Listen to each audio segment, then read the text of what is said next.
Hello everyone, thank you so much for joining us today. This video is going to be about a little bit on the migration rules that have been changed. And we have Hannibal from Thames Migration. Thank you so much for joining us. So the $1,000,000 question, and I'm sure that's on everyone's mind who is watching. What are the changes that we need to be aware of?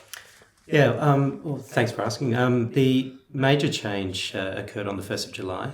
We had a few changes. Historically, on the 1st of July's Australian financial year, we tend to see those changes. So the Department of Immigration tends to adjust fees at that time in line with Australian financial year. So we did see a fee increase on the 1st of July. Additionally, we also saw some changes to the eligible skilled occupation list. So we saw 12 occupations being removed from that list. And further to that, we also saw a change in the age criteria for skilled migration applicants that are seeking to apply for skilled migration. Right. Skilled migration being subclass 189, the skilled independent visa, subclass 190, the skilled nominated visa, and the subclass 489, the skilled regional visa. Okay, so one of the major visas that did have a drastic change was the 457, right? So we know that we've seen the news where it says that it's going to be abolished and replaced with something called a temporary skill shortage visa. So could you enlighten us a little bit about what are the changes on that? Yeah, certainly. Well, the changes haven't been implemented yet. So although they were announced slightly just before the 1st of July, they have been announced to be implemented in March 2018. So it's a matter of watch this space at the moment. Right. But the changes do relate, as you indicated, to the soon-to-be released TSS visa, and also the MITSL, the medium to long-term shortage list visa. The TSS visa, if I can call it that, that's a 2-year visa, and it's reflective of the short-term occupation list. Right. And the medium to long-term visa is a 4-year visa, and it's reflective of the medium to long-term occupation list. Now, those again, that's hasn't been implemented, due to be implemented in March 2018. Those of you that are maybe the holder of a subclass 457. That is perhaps valid beyond March 2018 would still be valid. However, if you are seeking to transit from the subclass 457 visa to a skilled migration visa, then it's probably wise and prudent that you look at seeking advice from a registered migration agent or a migration lawyer. Right.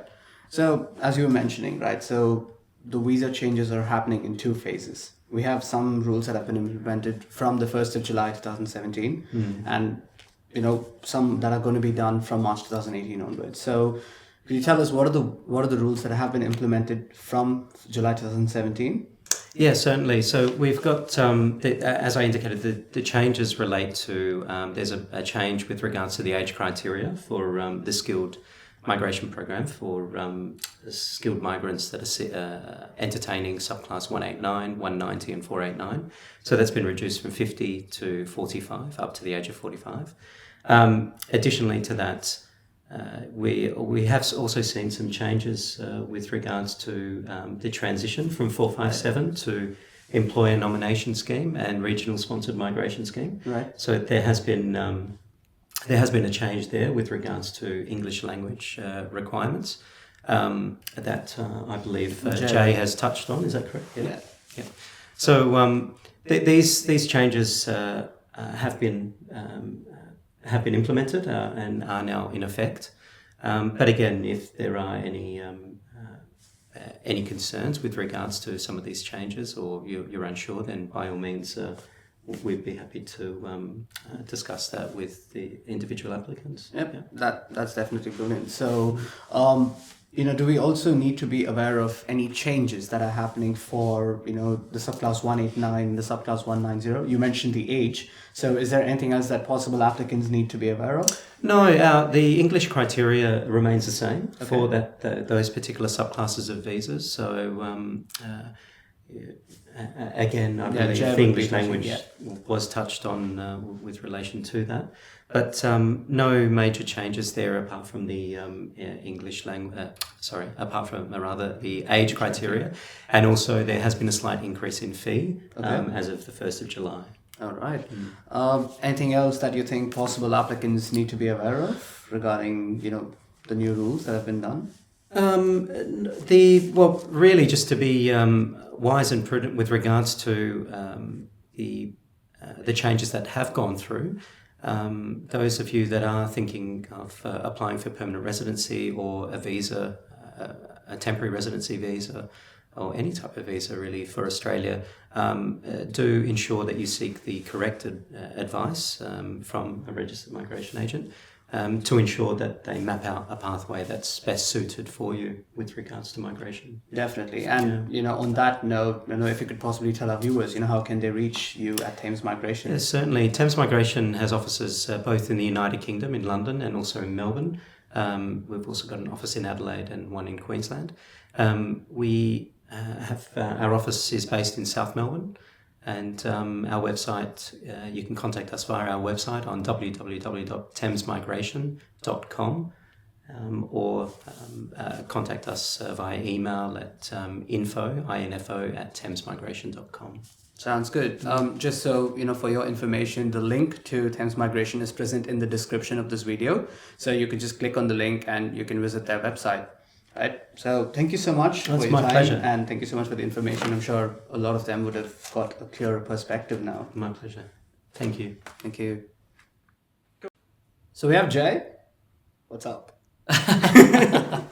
So we heard Hannibal talking about all the migration requirements and the changes that have been done. So we're hoping that you can help us out by giving us some information on the English language requirements and what are the things that possible applicants need to be aware of? Sure. So as Hannibal described, for the 457 visa, you need an equivalent IELTS 5 total with no less than 4.5 in any of the skills. So you might get a 7 in writing or something. That's great.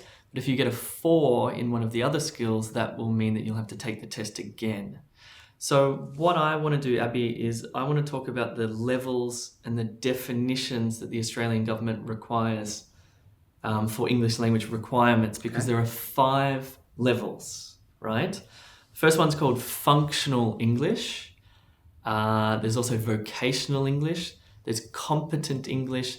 There's proficient English. And then there is superior English. So I think what people should do is they should look at the immigration website, or they could consult with Hannibal about which level they need for their particular visa. Right. Yeah?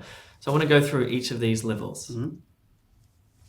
So functional English is an IELTS general or IELTS academic, at least 4.5 within 12 months of your visa application.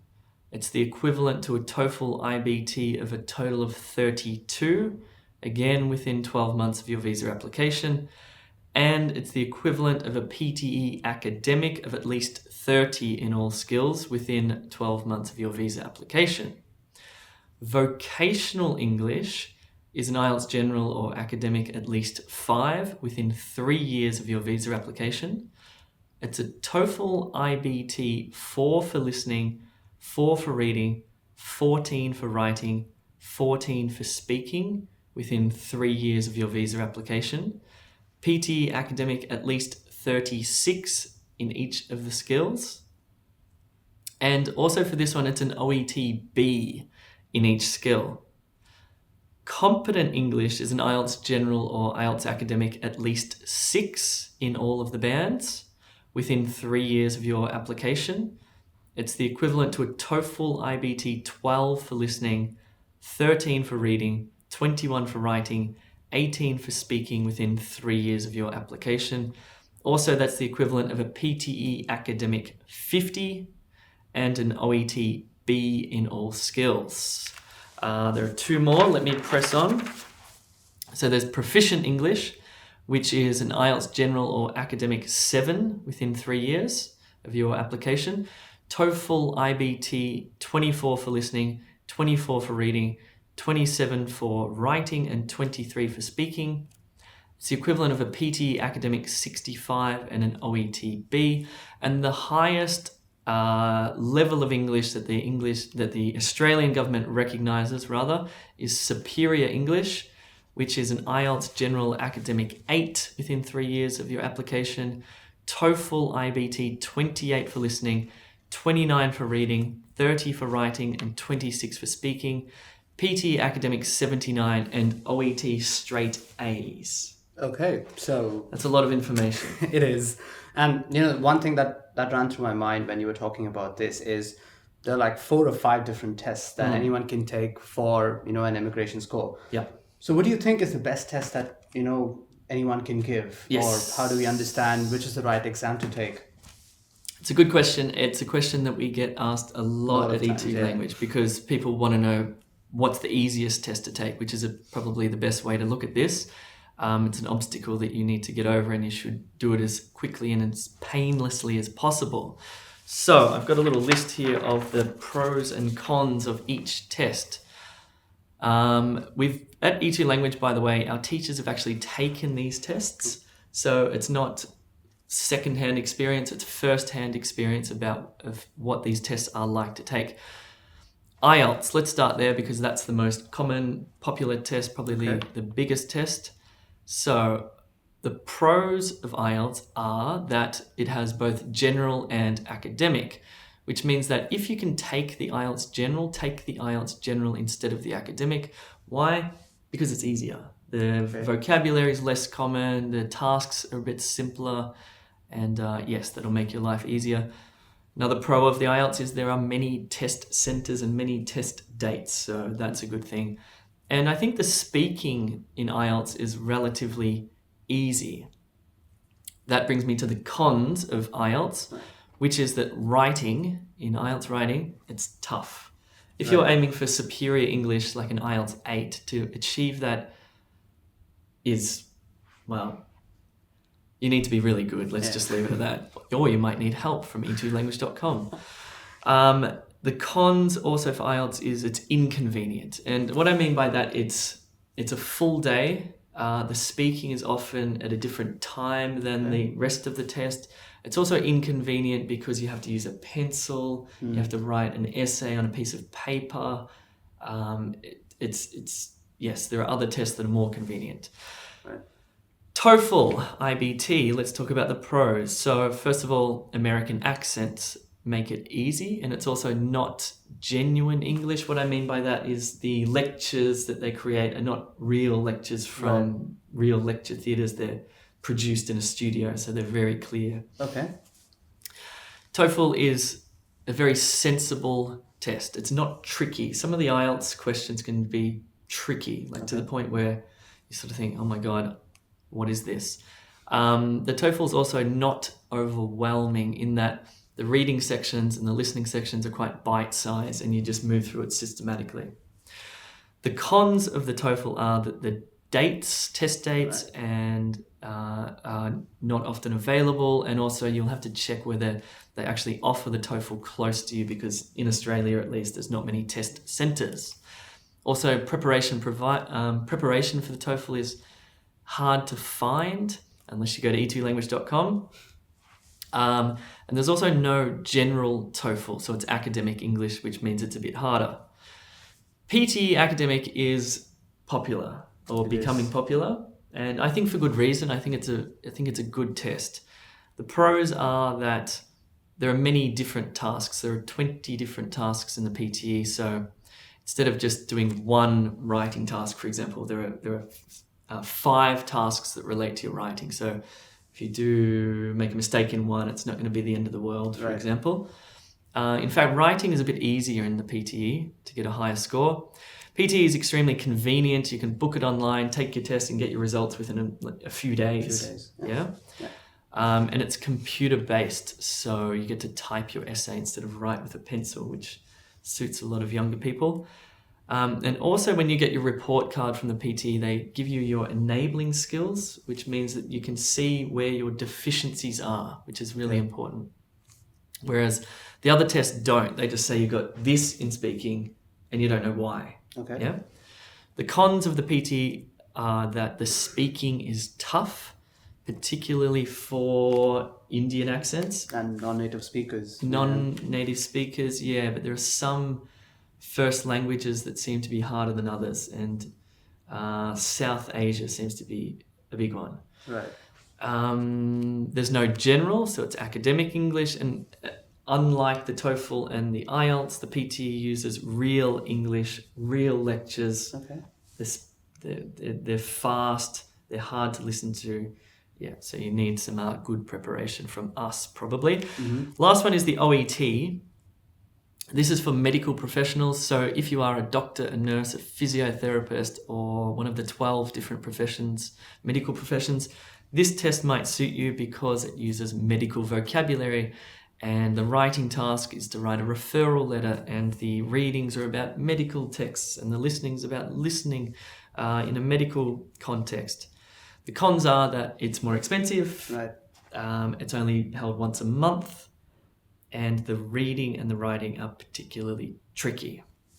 So, if you need help, by the way, you should just come check out the website. We can offer a one-on-one consultation. Right. Yeah. Yeah, we definitely can do that. So you can check out the links. They are in the description of this video. And you can always reach out to us for any questions, and we'd be more than happy to help you out. Absolutely. Yeah. Well, thank you so much for joining us today, and subscribe to our channels for more such videos.